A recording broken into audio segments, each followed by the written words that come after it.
বর্ষার শেষ দিক। আকাশে তখনও মেঘের ভার, কিন্তু বৃষ্টি থেমে থেমে নামে। ট্রেন থেকে নামতেই অদ্ভুত একটা গন্ধ পেলাম। ভেজা মাটির সঙ্গে পুরনো কাঠ আর শ্যাওলার গন্ধ মিশে আছে।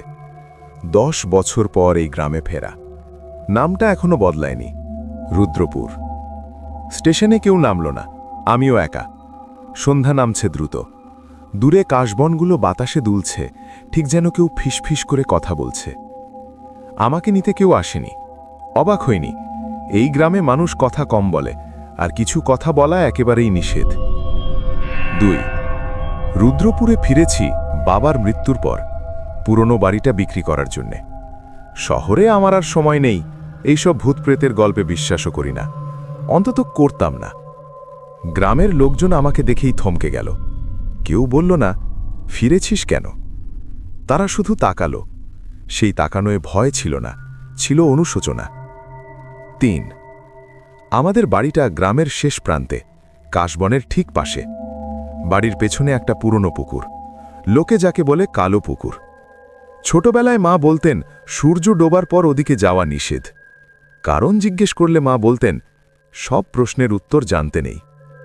4 প্রথম রাতেই ঘুম ভাঙল। ঠিক রাত 3টে। কেউ যেন পুকুর পাড়ে দাঁড়িয়ে কাঁদছে। নারী কণ্ঠ, খুব ধীরে, খুব চাপা কান্না। জানালার কাছে যেতেই দেখলাম কাশবনের ওপারে একটা ক্ষীণ আলো। না মশাল, না কুপি। আলোটা ভাসছে। হঠাৎ আলোটা ঘুরে আমার দিকে তাকালো। আমি বুঝলাম, আলো নয়, চোখ।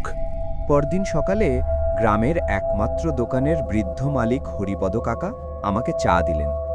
কাপটা কাঁপছিলে তার হাতে। আমি বললাম, কাল রাতে পুকুর পাড়ে কেউ ছিল? তিনি চুপ করে রইলেন অনেকক্ষণ। তারপর বললেন, ছিল না, আবার ছিলেও। এই গ্রামে সত্যি মিথ্যে আলাদা করা যায় না। বিকেলে পুকুরের ধারে গেলাম। জল অস্বাভাবিক কালো। পাড়ে পুরনো শাখা পলা পড়ে আছে।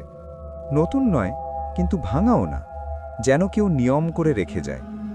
হঠাৎ পেছন থেকে কণ্ঠস্বর, ওখানে যাবেন না। একটা মেয়ে, বয়স 20-র কাছাকাছি, নাম মালতী। সে বলল, আপনি শহর থেকে এসেছেন, বিশ্বাস করবেন না, কিন্তু রাত হলে দরজা জানালা বন্ধ রাখবেন। আমি হাসলাম, ভূত আছে নাকি? মালতী হাসল না।